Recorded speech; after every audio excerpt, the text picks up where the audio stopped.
Hey everyone, welcome back to Relatively Damaged Live. I'm Angela, and this is wait, Kat. there she is. This is the live Relatively Damaged show where Kat and I talk about topics that we find interesting. We stream generally on Mondays at around 9:15 a.m. Pacific time. Today, we want to apologize for being a little late. We've both had some extenuating circumstances.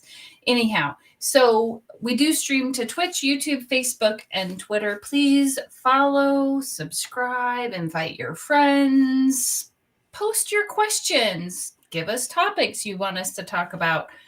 It's fun for us. So today we'll be talking for about 30 minutes, and today's topic is, what is the difference between pain and suffering? My favorite quote is by Byron Katie. To be in pain and think we are not supposed to be, that is hell. And I 100% agree with that and would defend that claim, period. We also have some quotes from Robert Augustus Masters, PhD, which we'll be getting into later. Kat, what's up? Well, I requested this topic today. It's been quite a week for me. In terms of last week, we weren't live because I actually had surgery last Monday. And so I've been recovering up this week from it. And then yesterday, we had a very tragic dog fight between my two dogs. And this is not the first one. And we made a very difficult decision to surrender one of them back to the Humane Society, just because we couldn't live like that anymore. So this past week has been filled with pain and suffering. And so I thought it would at least be cathartic for me to maybe talk about it a little bit and get it out. And see Kat, Trevor's saying hi in the chat. Hi, Kat. Aw, thank you. He's also saying sorry. And I think he's saying, as far as for him, pain and suffering is told you're included and treated by being excluded. So that... I think all of us, well, at least I know I can, and I'm pretty certain you can relate to that, Kat. That's a tough one to. It's really gaslighting on such a big level to say, oh, I'm including you, but then not. Right. And it, that happens to everybody at some point in time. I mean, human beings tend to sort themselves in groups. And at one point or time and another, we're all on the out group. Yeah. It was funny last night, my last post for the Disability Pride Month, the last day of the month, was I can't wait till because everyone, if they're lucky enough to live long enough, will join our club, Trevor. And Kat's in the club too, I think. As I get older, more and more. Yeah. So I think sometimes it's as far as I'm concerned, I just got to the wise group faster, so but it does cause pain early on, especially. And I think more maybe suffering. But let's get back to your story of pain and suffering, because I think we can tie it all together. Yeah. Well, so I was sitting here, thinking about the pain. So I was in pain before the surgery, and the surgery was to relieve that. And I did feel an immediate relief from that, but I had some complications. what they call post-operative bronchitis. And so my lungs, my whole chest felt inflamed. I was in a lot of pain because every time I'd move, I'd just be like, oh. And the thing was that I didn't, while I, I was in pain, I knew what it was. I knew what the cause was, and I knew it was a temporary condition. You and I talked about breathing because I had talked to you about it, and I know that, you're my de facto kind of expert on breathing since you use a lot of those techniques for to deal with physical pain. So I asked you about some of them, and that was actually very helpful. I had known some from working with you, on that meditation, but that really did help to get those lungs back to where they needed to be, to get the effects of the anesthesia out from the bottom of my lungs where the pain was. And but so I didn't, think reflecting on that, that was pain. It was physical pain, but I also knew that it was going to get better, that it was a temporary, most likely a temporary condition. And like I said, I'm recovered from that pain right now. Right. The pain with the situation, for many people, dogs are like family members. And that we had to say goodbye to one of our family. That was really hard. And so, I'm dealing with it. Am I in pain or am I suffering? And I'm trying Mm. to differentiate from that. The difference between the two is, even though I know why there's the pain with the dog, there's all this question: did I do everything I could do to get them to get along? You know, did I exhaust all my options? Was I doing the right thing? Is this the right thing, the decision? And so, even though it's, I know this, it's not, the loss doesn't go away. Mm. So it's not Mm-mm. to to go away. So trying to deal with that, and the same thing, that happens when we want to be included in a part of a group and we don't understand why we're not included. And what can I do? And then you question yourself: was I awkward socially? Did I do something stupid? Do they just not like me? So on and so forth. There's all these questions. And I think that's Kat, where the suffering is. it what you're talking about is reminding me of being in an abusive relationship. Uh, Mm, I always questioned. I mean, so maybe they were in pain, but I kept thinking, if only I did something different, then maybe I wouldn't be in pain, or maybe they wouldn't be in pain, even though I had no control over what someone else did.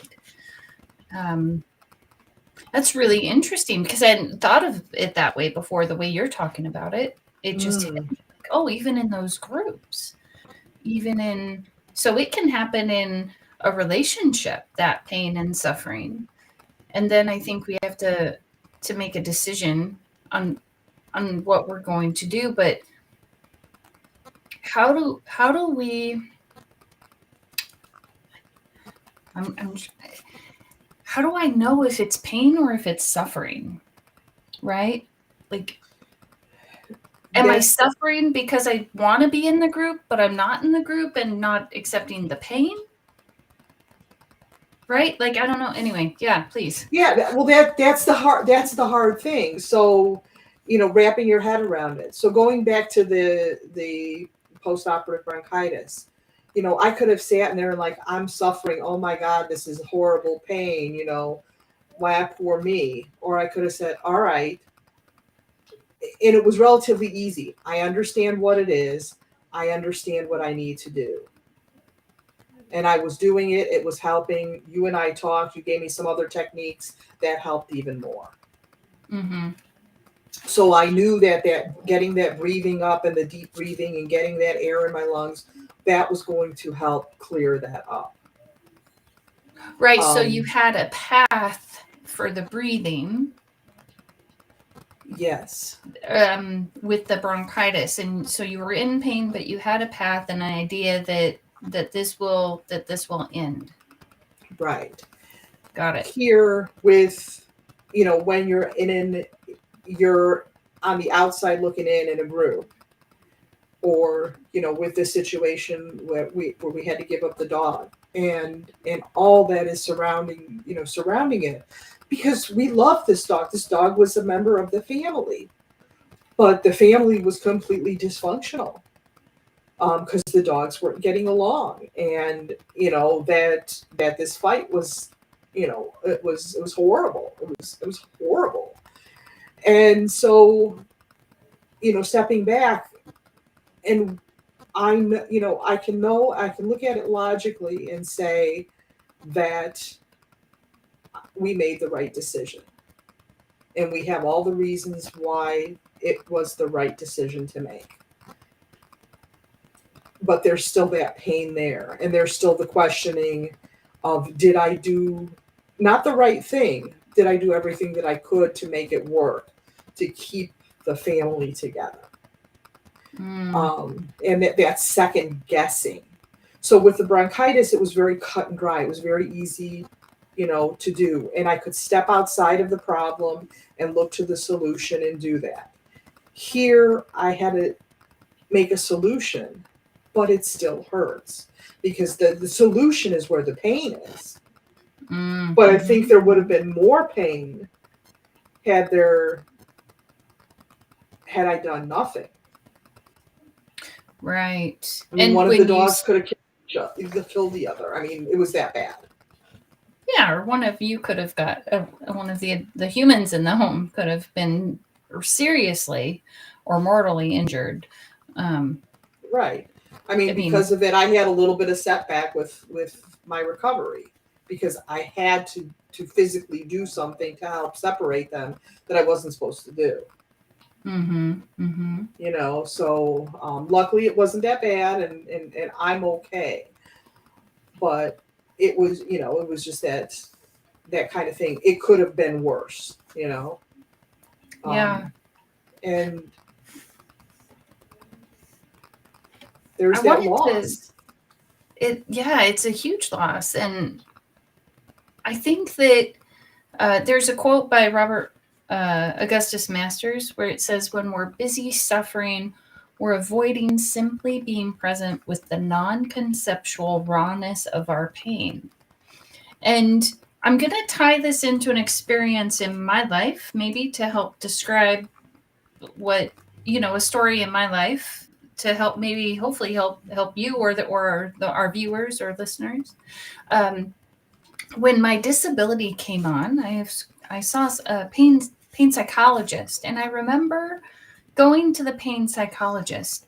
I think it was pretty early on. I want to say within the first couple of years, and I remember saying to this doctor, "I get this logically, that the loss of my hands," and the way I worded it to him was, "I don't get it emotionally." And I think what that meant was, well, since I get it logically, shouldn't this pain go away?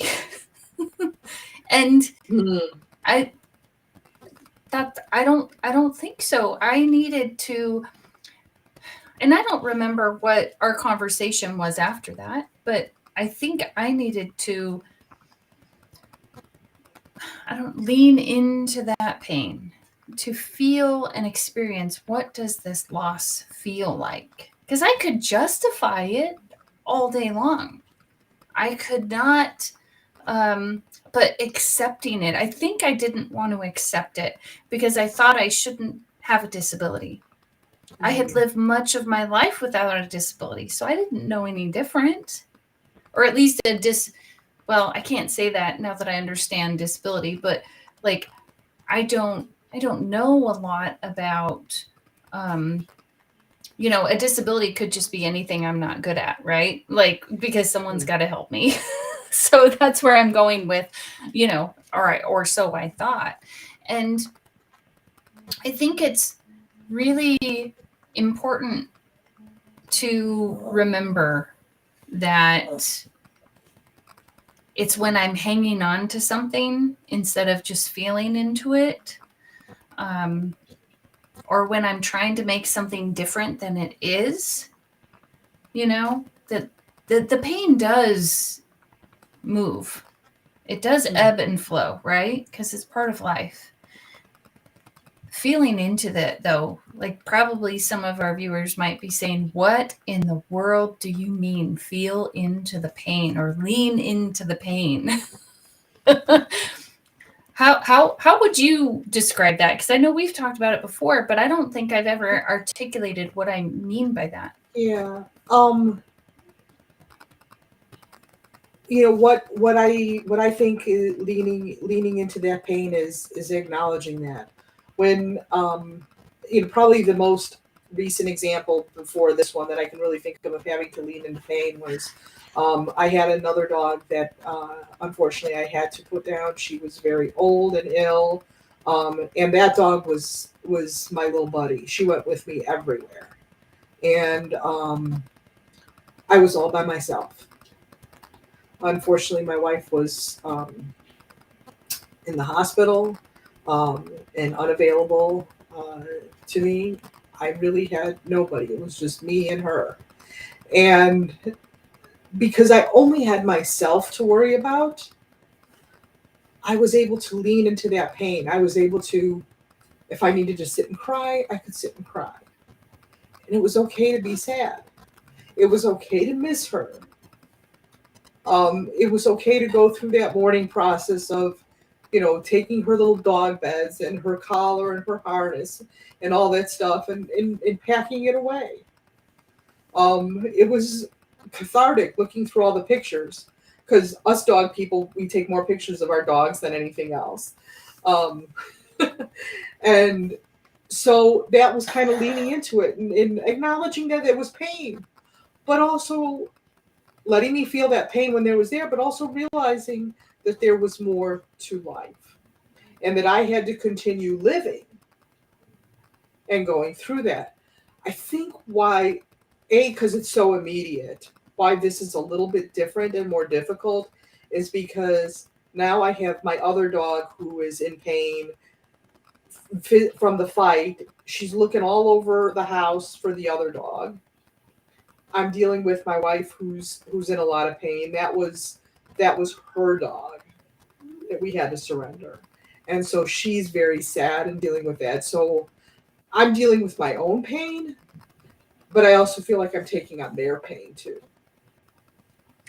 When you say, you're dealing with your own pain, like it's probably, I feel like it's easier to deal with someone else's pain, to sit with them sometimes than to sit with my own pain. And Trevor says, let yourself feel the pain. I think that's his interpretation of what it means to lean into it. I'm just wondering how much more love is in that feeling of pain. Like when I feel into that pain, do I find love? And that's a really good question, and I think that's really what I'm trying to do. And maybe that's why I'm having a hard time with the pain and the suffering, because I see the pain and I from other people, and I can't make, that's my tendency, at least, is to, if I see someone suffering, what can I do to help? How can I take your pain away? Mm-hmm. Mm-hmm. And so, all three of us that are still here, we're all dealing with this, the pain, both physical and emotional, with the loss of Boomer. And so, um, that's really where I'm. I mean, my wife even told me, I need you to be the strong one. Mm. So I'm, so I'm having to objectify that pain almost, and then but I'm taking those moments that I have by myself and working that pain out. Mm-hmm. So allowing myself those moments in between. I'm trying not to get lost in suffering, if that makes sense. I think so. I think are you, when you say lost in suffering, does that mean um like getting lost in the, well, I shouldn't be in pain? That's part of it. Part of it is, as I look at it, is, you know, Boomer was more my wife's dog. My wife was her preferred human. Was the Mm-hmm. other dog, I'm the preferred human. So I have my dog, in a sense. Um, and so my wife is, it's, I think in some senses, a bigger loss. For Augie, up until they were fighting, they were the best buds. They loved each other. They played all the time. They were great together, and you know, this just happened, and we were trying to work through it. So here I'm sitting here and I'm saying is, other people are suffering because of this, or other creatures are suffering because of this more than I am. So I have to be the strong one. I have to put my pain aside so I can be there for them. Mm. Mm-hmm. It Um, says, oh, go ahead. and not sit there in that suffering. I mean, my wife she's really depressed, and I'm trying to tell her, we need to. There's some things that we need to do. Let's just do what we need to do, and she understands enough that I needed to do this today.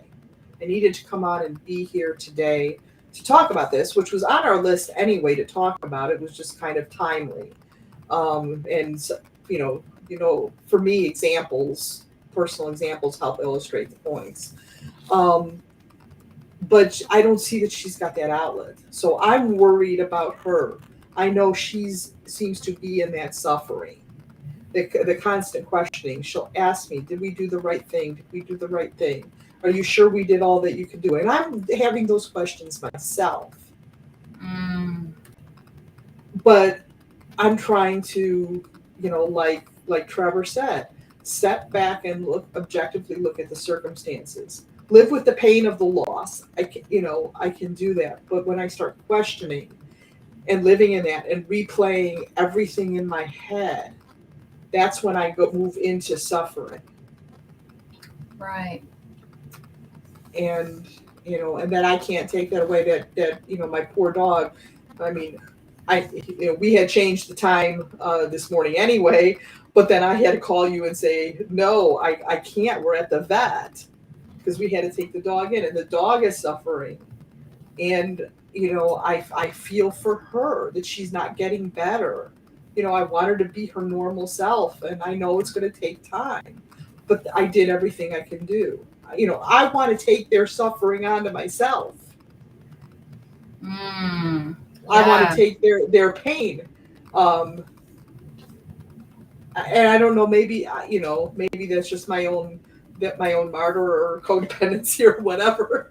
Um, No, but I think that's a loving thing to do, right? So if you're okay, I mean, there, and I'm not. I think we may, or I don't think we've got it in a while, but there are tools that you can use.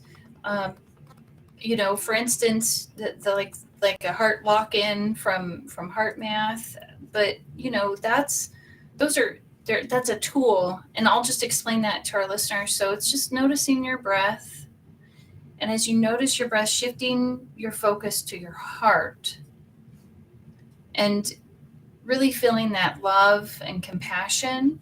And then what you can also do, the next step, is while you're sitting with that person in their pain, is you can point that, like, I don't know, I like thinking of it as like a Care Bear stare.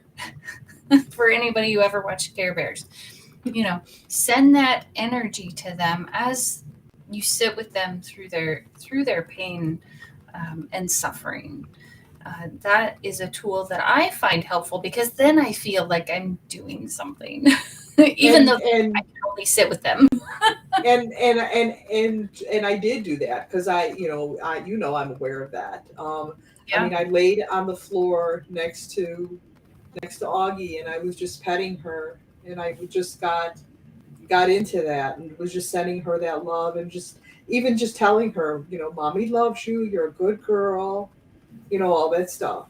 You'll get better. Just that comfort, and even if she'd start to whimper a little bit, just hearing my voice and feeling my touch would calm her. Yeah. And I did the same thing with my wife. I could sit down and do that. I of course, just I want to take it all on myself. I want to make it go away because I think when I see others suffer,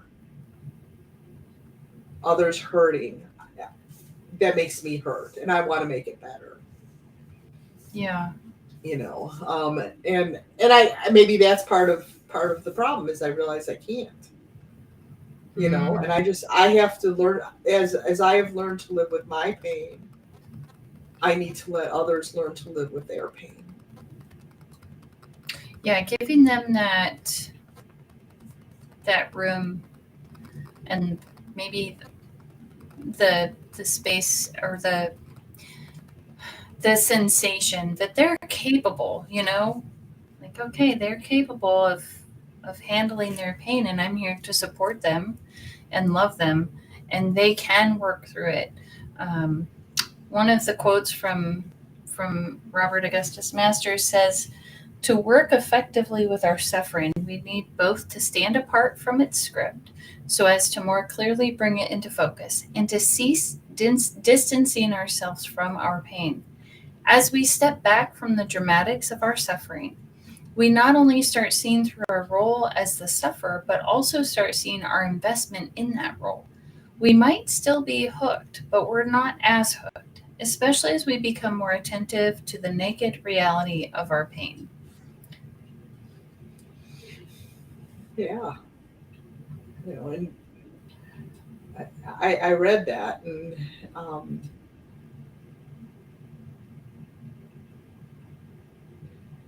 it's really true. I mean, I honestly think if I had to sum it up in one word, is it's just acceptance of what is.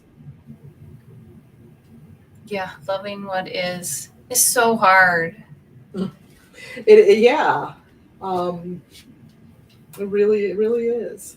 Um, But to take it back to, like, even what Trevor's comment about being included or excluded, the suffering might be in insisting, well, no, you said I was included and therefore you should include me.